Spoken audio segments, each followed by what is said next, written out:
And now on BBC Two, all aboard the Orient Express.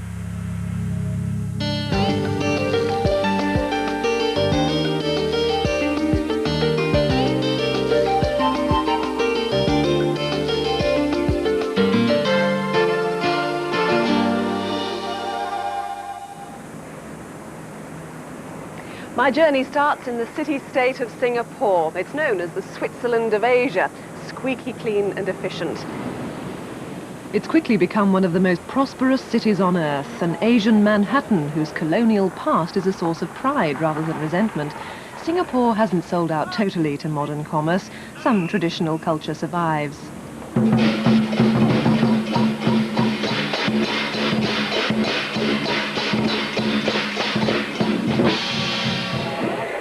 It's Sunday afternoon at Singapore's Keppel Station. The journey I'm about to make takes under 2 hours by plane. Mine will take nearly 2 days. I'm one of the first to travel on board the new Eastern and Oriental Express, an Asian version of Europe's Venice-Saint-Plan Orient Express. 22 carriages of unashamed luxury.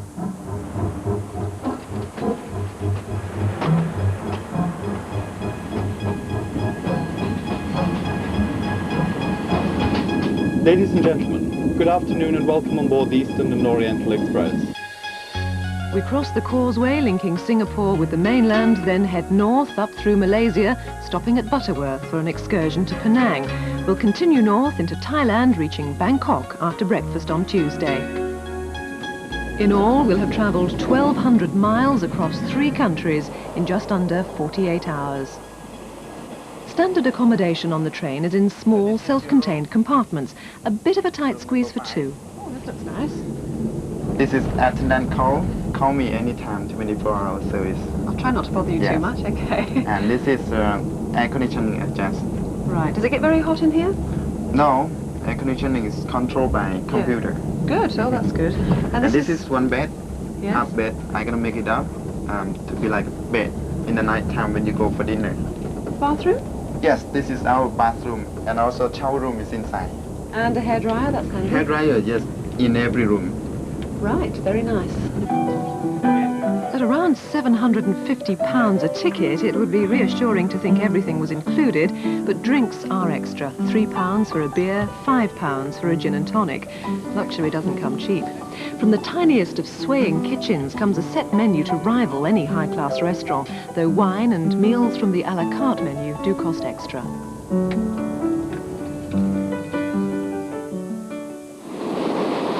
Monday morning and sunrise over the Malaysian countryside. Some make a beeline for the rear observation car for the best views. For others, they're enjoyed over breakfast in bed. Thank you very much. Unbroken sleep is a luxury money doesn't buy on this train. It's noisy. The double glazing does keep out some of the track noise, but inevitably carriages squeak and doors rattle. Good morning, ladies and gentlemen. We will be reaching Butterworth at 9:45 this morning. For those passengers who would like to join us on our Penang excursion, please kindly proceed to the main station after disembarkation. If ever there was a whistle-stop tour, this was it. After a somewhat fitful and air-conditioned night, it was good to get some fresh air. We've literally 1 hour to see Georgetown, the capital of the Malaysian resort island of Penang. There is an organised coach tour, but I chose to hop onto what passes here for a local taxi. But time and the train wait for no one.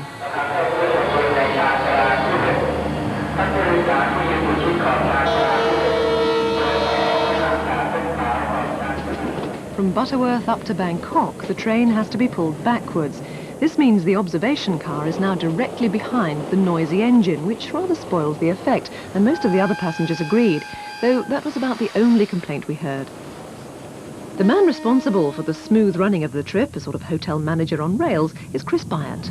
Chris, what sort of atmosphere have you wanted to create on the E&O? Something quite special, sort of a mixture, a blend between an Asian and a European atmosphere, where Europeans or Americans can feel comfortable in traveling through Asia, looking out into the paddy fields, onto the mountains, and enjoy the outside scenery, as it were.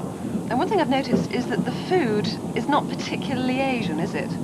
I would describe our cuisine as a panoply of European flavors with Asian perfumes. Because for an Asian palate, the European flavor is very bland.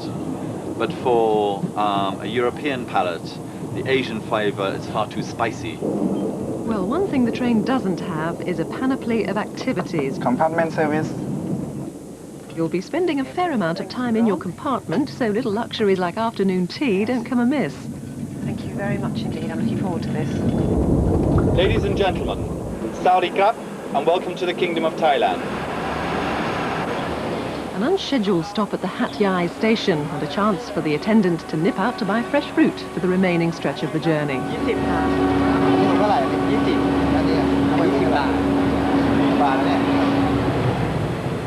We have completed now all board formalities and continue our journey to Bangkok. Since Thailand is 1 hour behind Malaysian time, you may want to adjust your watch 1 hour backwards. The train attracts all nationalities, but on my trip there were very few British people. The cost of the flight there and back is of course an added expense, so most people tend to combine the train journey with a holiday in Thailand or Malaysia as well. Not surprisingly, the elite price tag on this trip makes it a favourite for once-in-a-lifetime occasions, such as honeymoons. But note, in all but the presidential suites, there are no double beds.